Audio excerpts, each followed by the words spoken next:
નમસ્કાર દોસ્તો, ફરી એક વખત દેવાયત ખવડને લઈને ચર્ચાઓ તેજ થઈ છે. શું દેવાયત ખવડના જામીન છે તે નામંજૂર થશે? શું દેવાયત ખવડને જેલ જવું પડશે?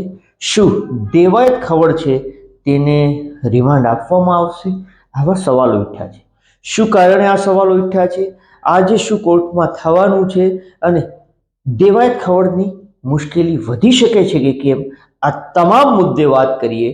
વિડીયોની શરૂઆત કરીએ. નમસ્કાર દોસ્તો, હું છું દિલીપ મોરી અને આપ જોઈ રહ્યા છો નમસ્તે ગીર. અમદાવાદના સનાથલના ધ્રુવરાજસિંહ ચૌહાણ, જેમના પર તલાલા ગીરના ચિત્રોડ ગામે કૃષ્ણા હોટેલ છે, આ હોટેલમાં તે રોકાયા હતા અને ત્યાંથી નીકળતા સમયે તેના ઉપર હુમલો થાય છે. કારથી તેની કારને ટક્કર મારવામાં આવે છે, તેને માર મારવામાં આવે છે, લૂંટ થાય છે, ગન દેખાડવામાં આવે છે. આવી ફરિયાદ છે તે ધ્રુવરાજસિંહ ચૌહાણે કરી હતી. અલગ અલગ 13 કલમો લાગી હતી. તેણે તો 15 લોકોનું કીધું હતું કે 15 લોકો મોઢા ઉપર બુકા બાંધીને આવ્યા હતા, દેવાયત ખવડે ઓળખાયા હતા.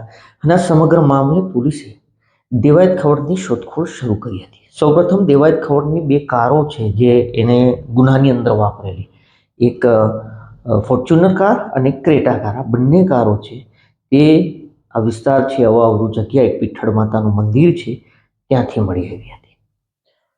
પોલીસે દેવાયત ખવડની થોડા દિવસમાં જ મૂળી તાલુકો છે સુરેન્દ્રનગરનો, ત્યાં તેનું દુધઈ ગામ છે અને દુધઈ ગામે તેના ફાર્મ હાઉસેથી તેની અટકાયત કરી હતી. દેવાયત ખવડને સૌપ્રથમ અટકાયત કર્યા બાદ પોલીસ સ્ટેશન લાવવામાં આવ્યા હતા. પરંતુ આજે શું કામની ચર્ચા થાય છે એ આપ સમજી લો. આજે વેરાવળની સેશન કોર્ટની અંદર દેવાયત ખવડે તેના વકીલે હાજર થવાનું છે. કારણ છે કે દેવાયત ખવડને જામીન મળ્યા હતા. પોલીસે રિમાન્ડની માંગ કરી હતી.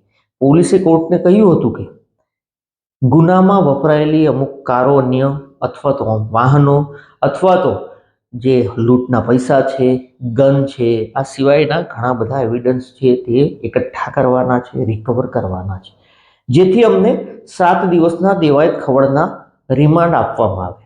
પરંતુ દેવાયત ખવડના વકીલ છે તેણે દલીલ કરી હતી.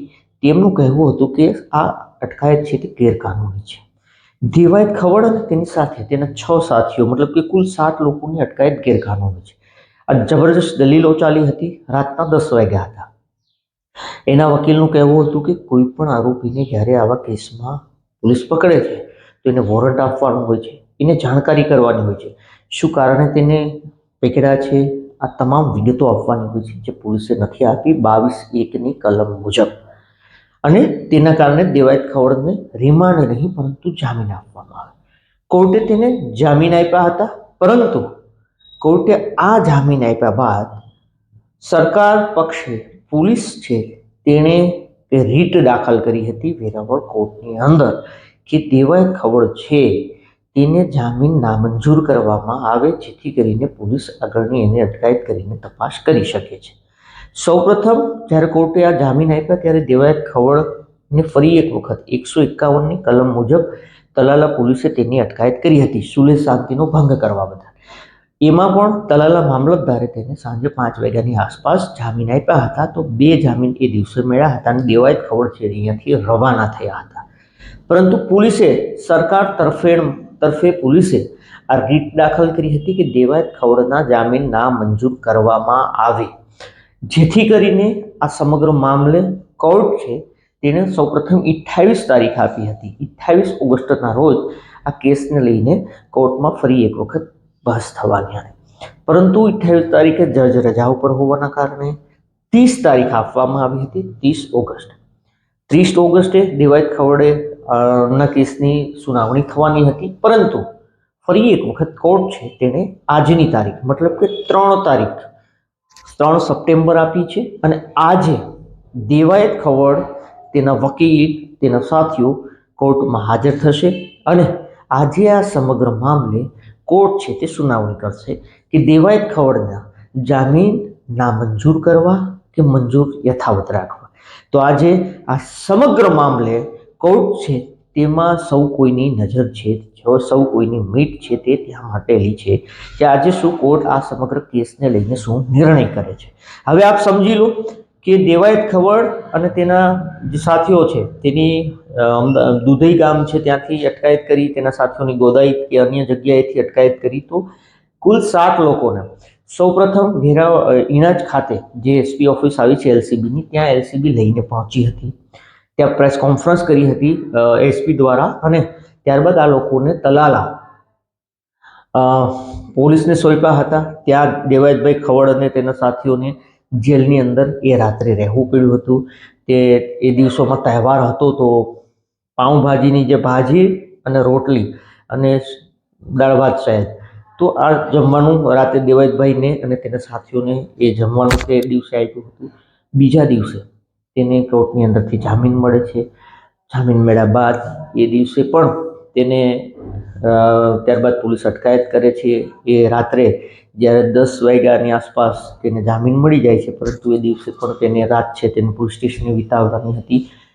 બીજા દિવસે તેને મુક્ત કરવામાં આવે છે, પરંતુ હવે દેવાયતભાઈની આજે મુશ્કેલી વધી શકે છે, કારણ કે ધ્રુવરાજસિંહ ચૌહાણ છે એના પિતા કે એના બાપુજી કે અંકલ છે ભગવતસિંહ ચૌહાણ, જે દેવાયતભાઈ ખવડના સારા એવા આ લોકોના સંબંધો હતા સનાથલ અમદાવાદમાં, અને એક ડાયરો હતો તેના પિતાની કંઈ પુણ્યતિથિ હતી એ નિમિત્તે 6 મહિના પહેલા એ ડાયરામાં દેવાયતભાઈ આવ્યા, જતા રહ્યા, ફરી લેટ થયા અને આ સમગ્ર મામલે કોકડું ગૂંચવાયું। આ બંને વચ્ચે વિવાદ થયો।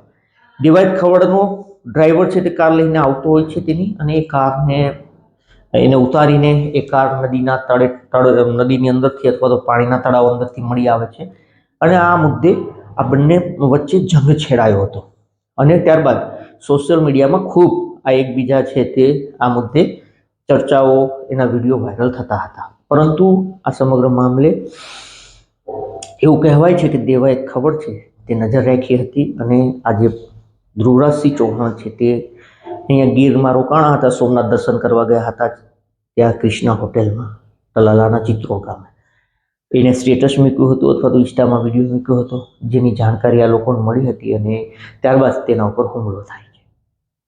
જો કે હવે આ સમગ્ર મામલે સરકાર પક્ષે તલાલા પોલીસે કોર્ટની અંદર રીટ દાખલ કરી છે કે દેવાયત ખવડને જામીન ના આપવામાં આવે, તેના જામીન છે, જામીન મંજૂર થયા છે એ ન થવા જોઈએ, અને તેને પોલીસના રિમાન્ડ આપવામાં આવે અથવા તો પોલીસ એને અટકાયત કરે તો એની તપાસ છે જે પોલીસની જે એવિડન્સો અથવા તો અન્ય વસ્તુઓ છે તે કલેક્ટ કરવામાં મદદ થઈ શકે છે, જેથી કરીને આજે વેરાવળની સેશન કોર્ટની અંદર આ સમગ્ર મામલે સુનાવણી હાથ ધરાવવાની છે।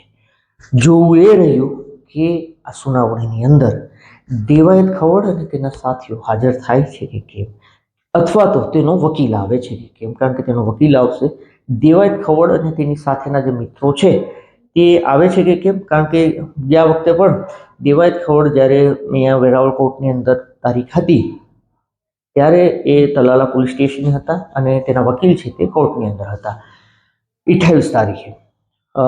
ત્યારબાદ તારીખ પડે છે